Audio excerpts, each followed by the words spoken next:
Sabır şükürden kıyın nerse. Bir adam meşitke kelip kalsa aябай sүйүнөбүз го, meşitke 5 вакыт каттап калды. Шофёрум болсо, охраналарым болсо, анан мындай болуп жүрсөм.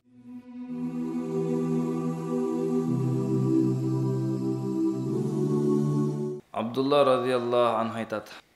Dindin, İslamdın hakikatın, iymandın hakikatın bil albayt, anın tuu çokusuna başına jetkenge çeyin. Alemi al tuu çokusuna çıga albayt. Kedeylik ağa bayılığa karaganda jakşı bolmoyunca. Jönököylük, karapayım bolu, kadırbarktуу biyik darajada bolgongo karaganda jakşı bolmoyunca. Жана аны мактаган, жамандаган адамдар анын көз алдында бирдей болгонго чейин. Абдулла ибн Масуд радıyallahu anh'нын насааттарынан. Адам ыймандын акыйкатына жете албайт, ыймандын туу чокусуна чыкканга чейин. Тагыраак айтканда, толук дин менен жашабаса, диндин рахатын таппайт, ыймандын даамын таппайт. Ошондуктан динде мусулман бирок кыйнала берет. Кыжалат боло берет. Эмне үчүн? Чала мусулман болуп алганда эмне кылат? Мусулман болуп, ибадат кылып, бир аз мусулмандыктын сүрөтүн кийип алгандыктан толук динден рахат албайт. Ал эми айланасы башка жагы динсиз чөйрө болгондуктан ал жакка тартылып барып, ал жактан боло албайт. Же толук дин менен жашабайт, же толук динсиздик болбойдуктан орто жерден кыйналат. Эмне үчүн? Кээ бир достору кафеге чакырат. Кээ бир достору жаңы жылда чакырат. Барайын, барбайын деп алардан калып кыйналат. Кээ бир адамдар буну молдоке жүрүңүз деп мешитке чакырат. Ушинтип эки жолдун ортосунда кыйнала берет. Ал эми исламдын башталышы бул биз түшүнгөн нерселер да. Пайгамбар алейхиссалату вассалам Мединага келгенде сураштылар, ислам эмне деп сураганда, Пайгамбар алейхиссаламдын жообу 5 нерсе болгон. Ла илаха иллаллах Muhammed Rasul деп көйлүк берүүң, намаз тургузууң, зекет берүүң, орозо тутууң, мүмкүнчүлүгүң болсо хажыга барууң деп 5 нерсени айткан да. Мал ислам, ислам эмне деген хадистин жообу ушул болгон. Бул исламдын башталгыч убагындагы суроо. Пайгамбар сам Мединага келгенде алгачкы жылдарындагы суроого ислам эмне дегенде ушул 5 нерсени айтып жооп берген да. Ал эми Пайгамбар алейхиссаламдын кайтыш болоруна аз калган убакта Абу Хурайра радıyallahu anh сураганда, мал ислам, ислам эмне деп. Ошондо суроо баягы эле суроо, мындан 10 жыл мурдагы суроого башкача жооп берип жатат да, хуснул хулук депчи. Ислам деген жакшы кулк мүнөз деп айтты. Кайра суралды, кулк мүнөздүн жакшысы хуснул хулук деген эмне деген, адамдын кулк мүнөзүнүн жакшысы эмне дегенде, антафва амман заламак, сага зулум кылганды кечиресиң. Душмандарың зулум кылган болсо кечире алышың керек. Валтасила мен катаак, сенин тууганчылыгыңды үзүп салган туугандарың болсо, жакындарың болсо, мамилени үзүп салса, ошону кайра барып уулай алууң керек. Ватуатия мен харамак, сага бербей коюп сенин акыңды тебелеген адамдарга сен берип акысын тебелебешиң керек. Бир эле суроо болду. Ислам эмне деген? Бирок жообу эки башка болду. 10 жыл мурдагы жообу намаз окуу, орозо тутуу, зекет берүү, келмеге көйлүк берүү деп ажылыкка баруу деген нерсени айткан болсо, 10 жылдан кийин эмне деди? Ошол эле суроого кулк мүнөздүү жооп берди да. Демек, ислам биринчи ибадаттар менен башталат. Бүгүн биз түшүнүп жаткан ибадаттар булар исламдын башталышы да. Bir adam meşitke kelip kalsa aябай sүйүнөбүз го, meşitke 5 вакыт каттап калды деп. Ал жаңы исламдын босогосунан келип эми баштап атат да. Биринчи шахадат келмесин айтып койгон эле мындан канча жыл мурда. Эми намазга келип калды. Али орозо деген бар, ажылык деген бар, зекет деген бар эгер бай болсо. Анан ушул ибадаттардан инсандын жашоосуна мээнет кылып олтуруп, сыфаттары пайда болгондон кийин качан ушул кулк мүнөздөрдүн жогорку деңгээлине жеткенден кийин динден рахат ала баштайт. Бирөө сизди урса, туруп берип рахат аласыз. Канчалаган дааватчылар алгач даават үчүн эмне кылган? Таяк жеп рахат алган. Суукта тоңуп, тоңгонунан рахат алат эле да. Мечиттерди жок эле ал убакта бир нерселердин клубтардын ичине кирет эле, клубтардын ичиндеги муздар дааватчылардын деми менен эмне болот эле? Ээрип түшөт эле да. Бирок үшүбөйт эле, рахат алат эле. Ачка калат эле, рахат алат эле, кыйналат эле, рахат алат эле. Эмне үчүн? Себеп ошол убакта адамдар эмне кылды? Мээнет кылып өздөрүнүн кулк мүнөзүн оңдогонго жетишкен да. Ошол үчүн адам кулк мүнөзүн оңдоп жетишкенге чейин ыймандын даамын, исламдын акыйкатын таба албайт экен. Исламдын алгачында жүрө билбейлик, бүтүшүнө эң чокусуна мээнет кылалык, аракет кылалык.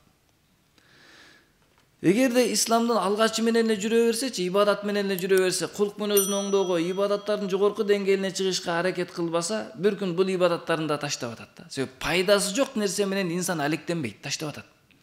Бир жумуш кылса базарга барып, пайда түшпөсө бир айда таштайт, болбойт экен да, башка жумушка өтөт да. Бир жыл намаз окудуңуз, бирок сиздин кулк мүнөзүңүз күндөн күнгө рахат, бир пайда көзүңүзгө көрүнүп, бир өзүңүздүн руханий пайда таппай жатсаңыз, ой намаздан болбойт экен деп таштаганга туура келет. 5 амал кылдыңыз, мешит амалдарга катыштыңыз, бир өзгөрүш болбой жатат, байыбай жатасыз, же болбосо дагы бир өзгөрүш болбой жатат, демек таштоо керек болуп калат да. Адам пайдасыз нерседен качат өзү. Эми бардык адам эмне деп ойлойт? Мен жакшы адаммын деп ойлойт. Hiç kim ойлобойт мен аябай жаман адаммын депчи. Эгер кайсы бир адам ойлосо мен түгөнгөн жаманмын, мен бузук адам, бүт жаманчылык менин себебимден болуп атат деген бир адам бар болсо бар го, анда ошол адам авлия болот ошолдо. Сөз менен эмес, чын жүрөктөн айтса да. Сөз менен айтып коет, эми биз эч ким эмеспиз депчи. Бирок ичинде турат нафсы, о, сен эң жакшысың депчи. Мына ошондо Абдулла ибн Масуд радыйаллаху анху бир таразы айтып атат да, бир эреже айтып атат. Ушул эрежеге салып көр өзүңдү, эгер ушул эрежеге түшкөн болсоң, анда сен чыныгы ыймандын даамын таткан болосуң, ыймандын акыйкатыга жеткен болосуң. Биринчиси 3 нерсени айтты. Биринчиси, кедей болуп жашоо, бай болуп жашоодон сүйүктүүрөөк болуш керек. Ким кедейлик жакшы көрөт? Hiç kim жакшы көрөйт. Бардык ушу бирде эки кылса деген ой бар да. Бирок ичибизден нафсыз айтпайбы, сен келишкен мусулмансың, ушу өлсөң эле жаннатка киресиң депчи. Ошол үчүн биз өзүбүздүн нафсыбызды ушул хадистер менен тарбиялашыбыз керек экен. Кара менин нафсым, мисалы Абдулла болсо, Абдулла кандай болот? Кедейликти жакшы көрөсүңбү, байлыкты жакшы көрөсүңбү?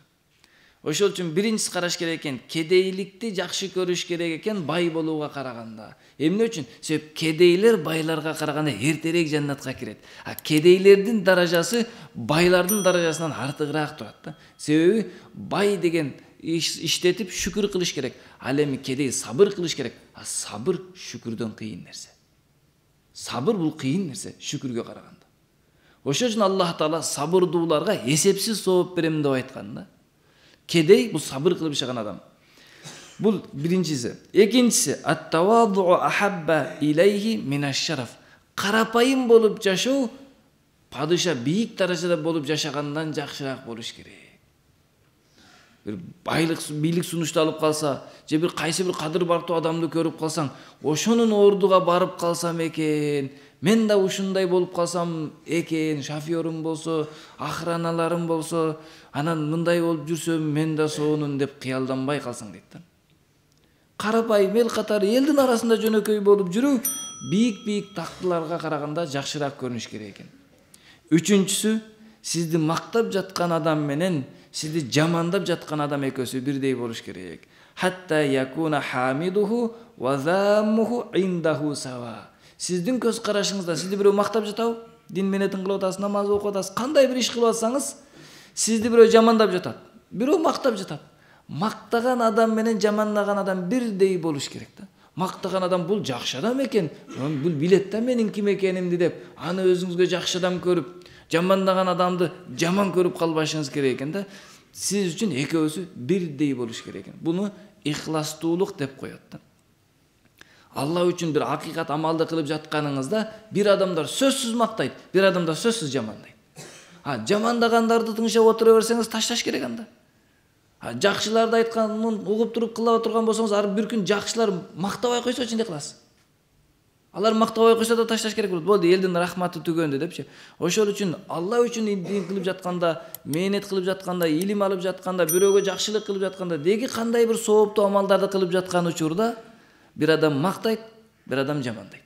Ошол убакта экөө бирдей болуш керек. Мактаганы менен жамандаган адам сиз үчүн окшош бир мусулман катары кабылыныш керек да. Эми ушул биринчи деңгээлдеги. Ал эми муну кийин Абдулла ибн Масуд радыйаллаху анхунун окуучулары өздөрүнөн кийингилерге мынтип жеңилдетип түшүндүрүп берди. Силер коркуп кеттиңер окшойт.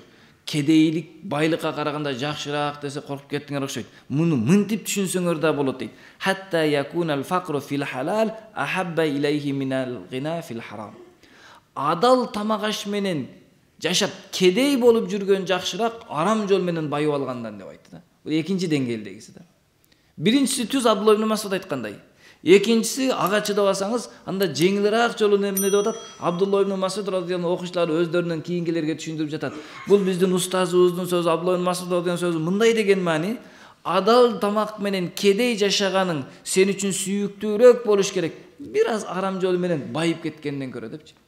Азыр жашообузду карасаңыздар, адал жол менен байуу өтө кыйын. Сиз адал жол менен бир мамиле кылайын десеңиз алданып каласыз. Ошол үчүн арам жолго кирип кетсеңиз байыган эле турасыз. Кичине колуңузду ушун шилтеп кол коюп койсоңуз, же бир нерсени макулдап койсоңуз, банк менен же бир нерсе кылып жүрсөңүз, нары бери байып кеткен турасыз. Бирок ошентип байыгандан көрө адал жол менен кедей болуп жашаганды жакшы көрүш керек экен да инсанчы. Ошондо ыйманыбыз не болот? Акыйкатка жеткен болот экенбиз. Ал эми экинчиси, Аллага итаат кылып, туура жолдо Аллага баш ийип жүрүп, жөнөкөй болгон жакшы, Аллага күнөөкөр болуп жатып, бийик даража тапкандан дейт. Ал эми үчүнчүсү, сиз акыйкат бир туура ишти кылып жатсаңыз, диндин бир амалын кылып жатсаңыз, сизди мактаган адам менен жамандаган адам сиз үчүн бирдей болуш керек дейт. Аллах баарыбызды мына ошого жеткизген болсун. Абдулла ибн Масуд радыйаллаху анху касам ичип туруп айтып атат. Мына ушундай инсанга дейт. Мына ушундай инсанга.